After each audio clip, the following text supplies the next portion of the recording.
oleh itu.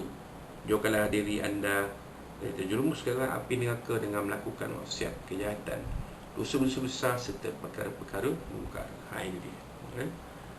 Sebab itulah Allah sebut dua benda tadi sebut dalam ayat 6 dan 7 tu. La tarawunnal jahim, sungguh kamu akan melihat amal maksiat itu dalam neraka jahanam.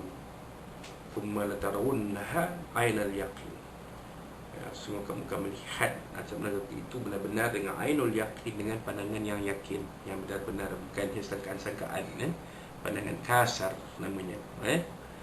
Kemudian ancaman itu diperkukuhkan lagi dengan soalan berkaitan dengan amalan manusia agar mereka lebih berwaspada. Firman Allah SWT mafhumnya, thumma la tus'alunna yawma idzin 'anil na'im, kemudian kamu pasti akan ditanya pada hari itu tentang nikmat Allah ini yang kamu megah-megahkan di dunia ini. Ayat 8, ayat akhir surah At-Takatsur. Sesungguhnya yang anda akan disoal berkenaan segala nikmat dunia yang melekatkan anda dari beramal untuk akhirat.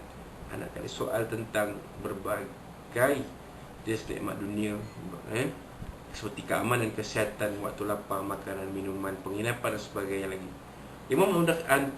Imam Al-Zamakhsyari berkata, anin na'im, maksudnya beramal dengan agama, maksudnya segala keseronokan dan perbuatan berfoya-foya yang menyibukkan anda dari beramal dengan agama dan menurut titah perintahnya. Anin na'im,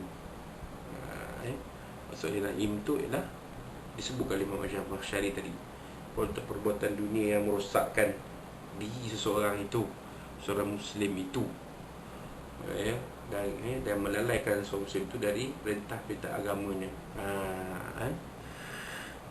Menurut Imam Ar-Razi, seorang ahli lagi, ahli tafsir, golongan yang paling nyata akan disoal beramal dengan agama,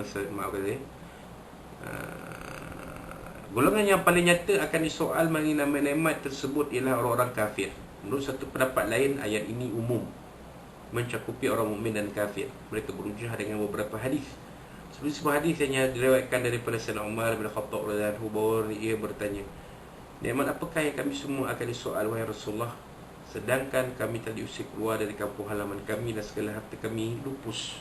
Rasulullah SAW menjawab, tempat itu yang anda jadikan rumah-rumah, pokok-pokok dan kemah yang meneduhi anda dari panas dan sejuk serta air yang minuman yang sejuk ketika hari yang panas.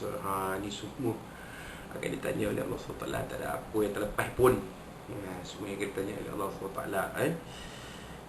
Ibnu Abi Syaibah dan Ahmad meriwayatkan dari Imam Ibnu Abi Syaibah dan Imam Ahmad meriwayatkan daripada Mahmud Ibnu Habib, katanya, apabila turun firman Allah, mafhumnya, Bismillahirrahmanirrahim, Al-Hakumut Takatsur, mafhumnya sebenarnya menunjukkan yang menyukai kelebihan serta melalaikan kamu. Ayat 1 surah At-Takatsur. Maka Nabi SAW membacanya sehingga maksud ayat, thumma la tus'alunna yawma idzin 'anil na'im, lazim, kemudian kamu pasti akan ditanya pada hari itu tentang segala nikmat yang kamu megah-megahkan di dunia itu. Ayat 8 surah At-Takatsur. Para sahabat bertanya, wahai Rasulullah, tentang nikmat manakah yang kami akan disoal, sedangkan yang kami ada hanyalah dua aswadan, iaitu air dan kurma. Kami ada pada pedang di tempat tempur kami, dan musuh bisa siap sedia. Maka nikmat apakah gerangan kami akan soal nanti? Jawab baginda SAW, ada pun perkara itu tetap akan berlaku. Gitu ya. Jadi bab-bab soal pada masyarakat kiamat ni, benda itu pasti berlaku pada semua, tak kira siapa pun lah. Dalam Sahih Bukhari, Sunan At-Tirmizi, An-Nasa'i dan Ibnu Majah terdapat sebuah hadis riwayat daripada Abdullah bin Abbas radhiyallahu anhu, katanya Rasulullah SAW bersabda, ni'matani maghbunun fihi ma katsir minan nas, as-sihhatu wal faragh.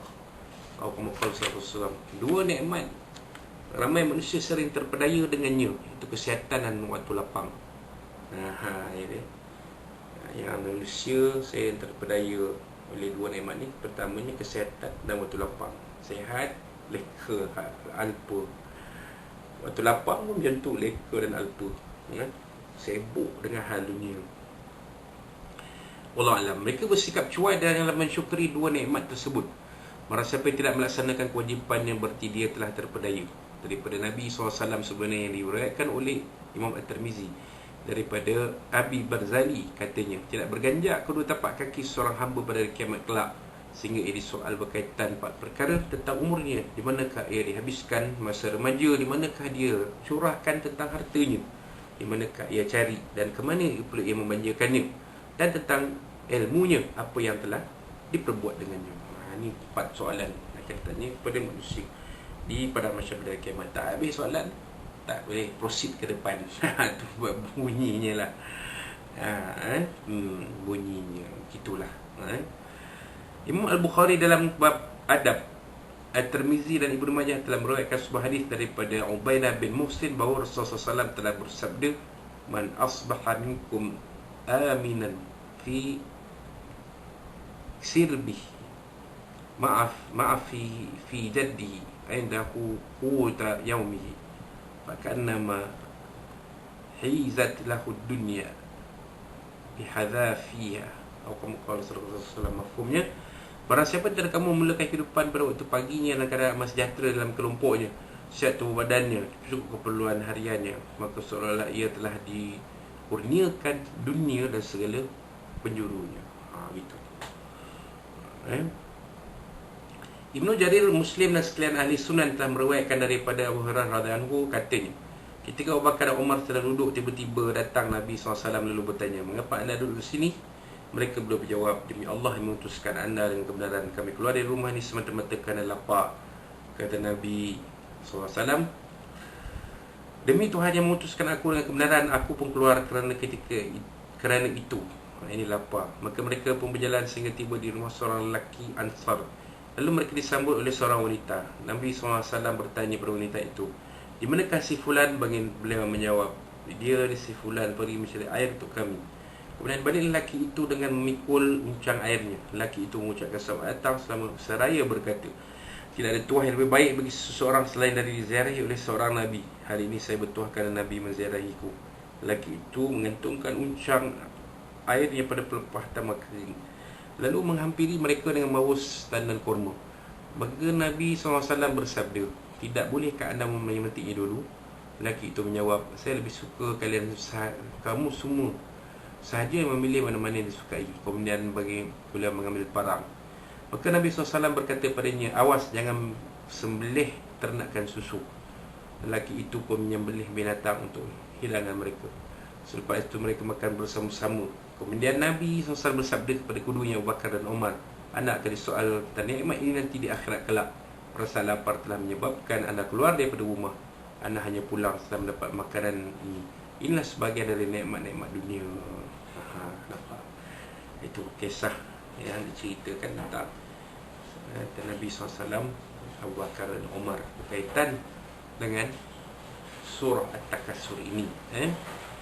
Jelas di sini soalan berkaitan dengan nikmat dunia ini adalah umum, kerana lam itu adalah lamul jins. Walaupun begitu, soalan yang dikenakan kepada orang kafir adalah untuk celaan semata-mata kerana kedegilan dan kekufuran mereka. Manakala soalan terhadap seorang mukmin pula adalah sebagai satu penghormatan kepada kerana ketaatan dan kesyukurannya. Yang jelas, soalan tersebut adalah sebagai suatu hisab. Ia lebih awal dari masa melihat neraka Jahannam. Ini tuan-tuan jelas. Soal nikmat dunia ini adalah umum, tak kira pada orang Muslim ataupun pada orang kafir, sama saja. Adapun makna thumma, ia berarti masa berkenaan berurutan. Ini menurut urutan dalam perkhabaran. Kemudian Allah akan memberitahu anda bahawa anda akan disoal nanti. Itu dia. Wallahu a'lam. Sedikit kupasan tentang tafsir surah At-Takatsur. Maka kita pergi kepada pedoman hidup dan hukum hakam. Ayat-ayat dalam surah ini menunjukkan beberapa perkara seperti berikut. Pertama, Allah SWT memberi amaran kepada kita supaya tidak meninggalkan segala amalan soleh dan supaya membuat persediaan untuk hari akhirat. Allah SWT juga mencela golongan yang disibukkan oleh sikap berbangga dengan harta yang banyak dan anak pinak, sebaliknya lupa mentaati Allah, sehinggalah mereka mati dan dikebumikan dalam kubur. Celaan di sini adalah umum, merangkumi sikap bangga diri dengan apa saja seperti harta anak pinak apabila kaum kerabat, kekuasaan, kemegahan, teman dan pembantu. Ia turut merangkumi sikap berbangga dengan diri sendiri seperti memiliki ilmu dan akhlak yang mulia, berbangga dengan tubuh badan